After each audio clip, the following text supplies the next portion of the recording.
Doctor Jorge Rashid, estábamos hablando fuera de cámara de la pasión, ¿no? La pasión tiene ese condimento distinto que hace que uno entienda que a veces el paso de las horas tiene que mirar el reloj y decir, la pucha, ya pasaron tantas horas. ¿Cómo estás? ¿Qué tal? ¿Qué decís? Gracias por invitarme. ¿Cuántos años de hospital invitarme. público tuviste? Y la verdad que son demasiados para contarlos. Empecé en Wilde y terminé en Neuquén. Era muy jovencito. Claro, vos sabés que los dinosaurios acumulamos capas geológicas.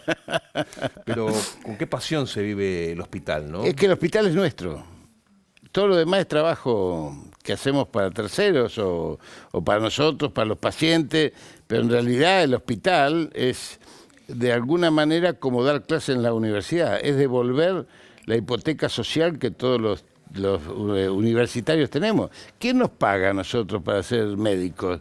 Los albañiles, los barrenderos. ¿Quién paga la educación que hoy es, por suerte y gracias a Dios y al general Perón, gratuita en la Argentina en todos los niveles? Eso, vos recorrés cualquier otro país y te vas a encontrar que esto no existe. No existe educación. Por eso hubo un proceso en los 90 donde parecía que la educación privada era superior a la pública. Esto nunca fue así, ni lo va a ser, porque no hay educación privada. Hay educación de gestión privada o educación de gestión pública, Claro. pero es el Estado el que está atrás. Y si bien Lo mismo en los hospitales. los hospitales siempre tuvieron un rol fundamental para la población, ¿no? Pero ¿recordás un momento más crucial del hospital público que el que se vivió durante 2020, lo que llevamos de este año? No, porque nunca tuvimos una pandemia, excepto en la poliomielitis, que yo era muy chico, y se vivió mal, se vivió muy mal eso, porque primero vino la vacuna Salk y después vino la vacuna Sabin oral. Y yo te voy a dar una idea de lo que significa estar al servicio de la humanidad o estar al servicio de los intereses de lucro. Cuando le preguntaron a Sabin si iba a patentar la vacuna, que abrió las puertas, porque una cosa es inyectar, vos viste lo que hay que, el despliegue, y otra cosa es Una gotita. una gotita en un terrón de azúcar. Y el doctor Sabin, que a mí me emociona sus palabras, dijo, ¿acaso se puede patentar el sol? Claro. Si el sol es de todos, la vacuna es de todos. Y esto es lo que estamos peleando nosotros desde la COPAL. Yo soy el comité de expertos de la COPAL, los partidos políticos populares de Latinoamérica, entre 14 países. Venimos pidiendo, y lo tomó el Parlasur, lo tomó Organización Mundial de la Salud, lo tomó Naciones Unidas, y venimos pidiendo el tema de que cesen las patentes, porque ya tenemos el drama de las patentes con los medicamentos de alto precio y baja incidencia, que se llama, que hoy hay procesos de tratamientos que valen 500, 600 mil dólares. ¿Quién puede acceder a eso? ¿Vos sentís que la salida de la pandemia, que es la vacuna, indudablemente, más allá de todos los cuidados que tenemos que tener, se ha privatizado en el mundo? No, esto... Mirá, el 10% de los países acapara el 80% de las vacunas. Hay 130 países que todavía no tienen vacunas. Estados Unidos acapara 1.300 millones de dosis.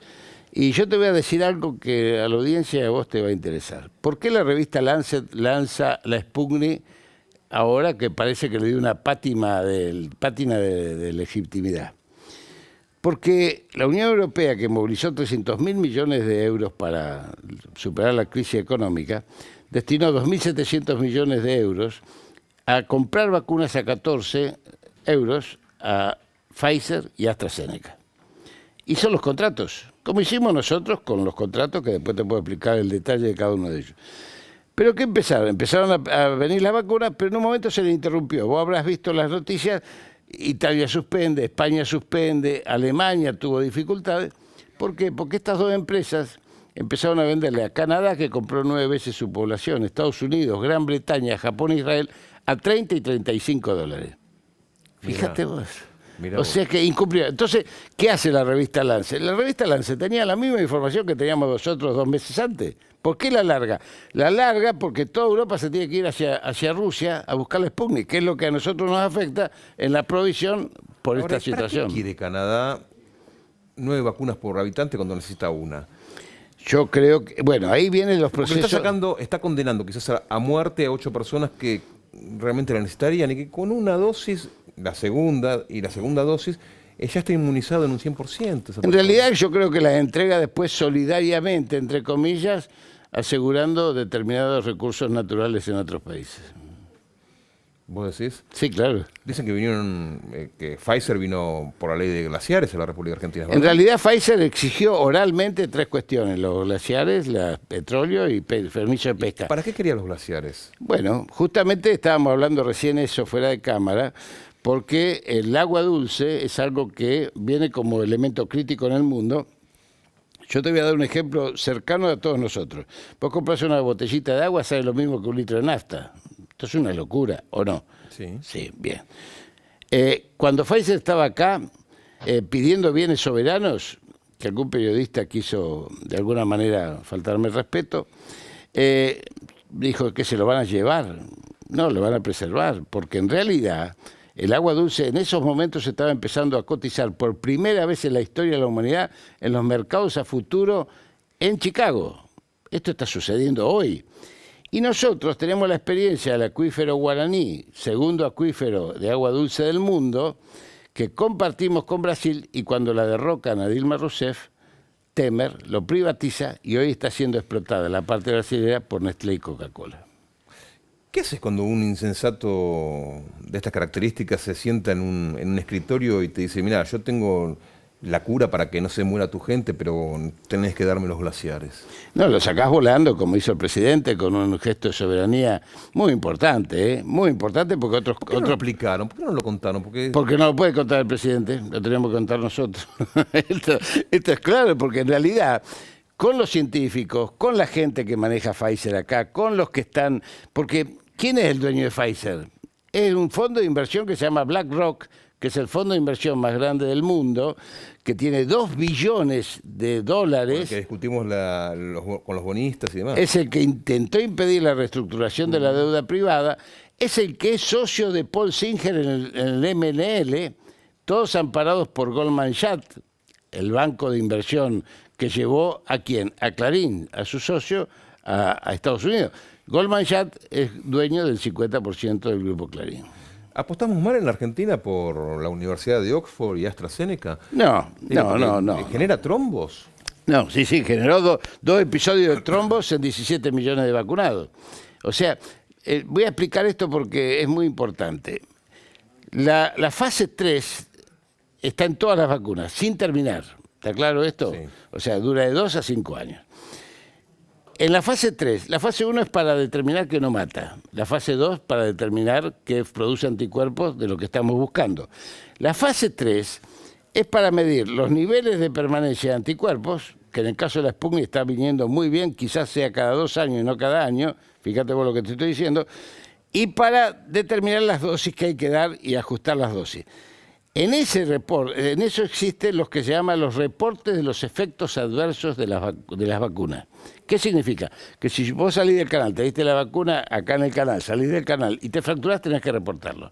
No importa si eso no es con la vacuna. ¿Por qué? Porque hay que investigarlo. Claro. Porque a lo mejor te mareaste por la vacuna. Claro, pero se está haciendo un seguimiento acerca de las Entonces, posibilidades ¿qué hacen los de efectos países? adversos? Como se hizo en su momento con Pfizer. Se suspende 10 días, se estudia las concausalidades o las causalidades de esos 2 episodios de trombo, insisto, 17 millones, porque hay mucha gente en el país que se dio la de AstraZeneca y está preocupada porque la información viste que a veces hay periodismo de terrorismo periodístico, digamos, que realmente hace mucho daño, porque el miedo también deteriora la salud.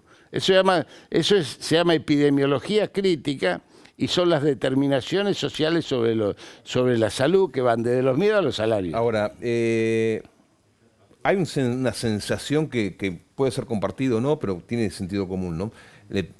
Nos tienen que salvar los rusos y los chinos para tener vacunas, pocas todavía en la República Argentina, pero sí, son pocas, Jorge.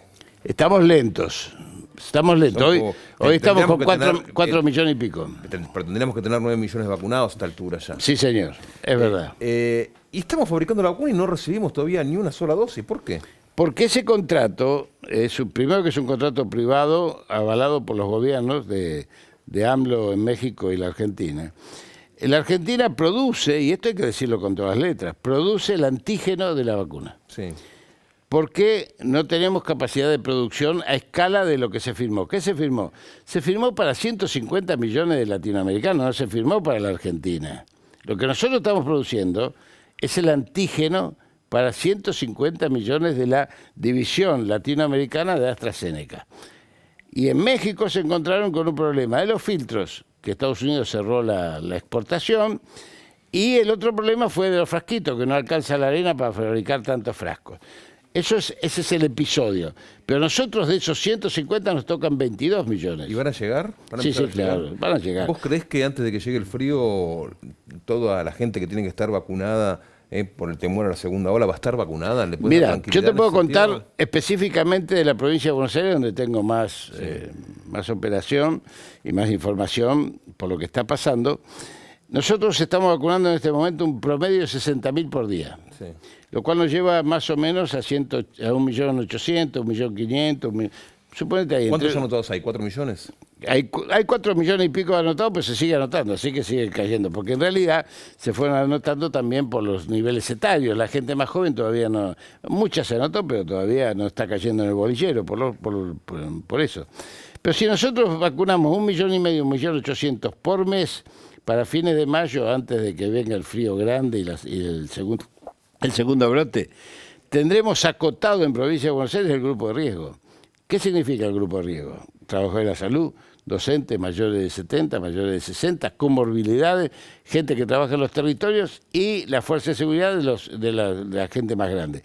Si eso lo logramos, nosotros evitamos con eso, como hicimos con la morigerar el impacto y aplanar la curva, que nos colapse el sistema sanitario. Y la Argentina es uno de los pocos países del mundo donde no colapsó el sistema sanitario, incluso los países del primer mundo. Estados Unidos tuvo 40.000 muertos en 2 meses. 30% de esos muertos no llegó al sistema sanitario. Jorge, gracias. Muchísimas Vamos a gracias. convocarte, porque esto nos da miedo a todos, ¿no? Obviamente, además, yo le digo, no está mal tener miedo. Mi compañera, que es doctora en psicología, siempre dice, el miedo hay que manejarlo, no hay que ponerle pastillas ni ponerle nada que lo tape, porque es un mecanismo de defensa. Así que el miedo está bien, hay que manejarlo, pero también hay que manejar la esperanza, porque la esperanza también y la fe es muy fuerte para superar estos momentos. Gracias, Jorge. Muchas gracias. Estábamos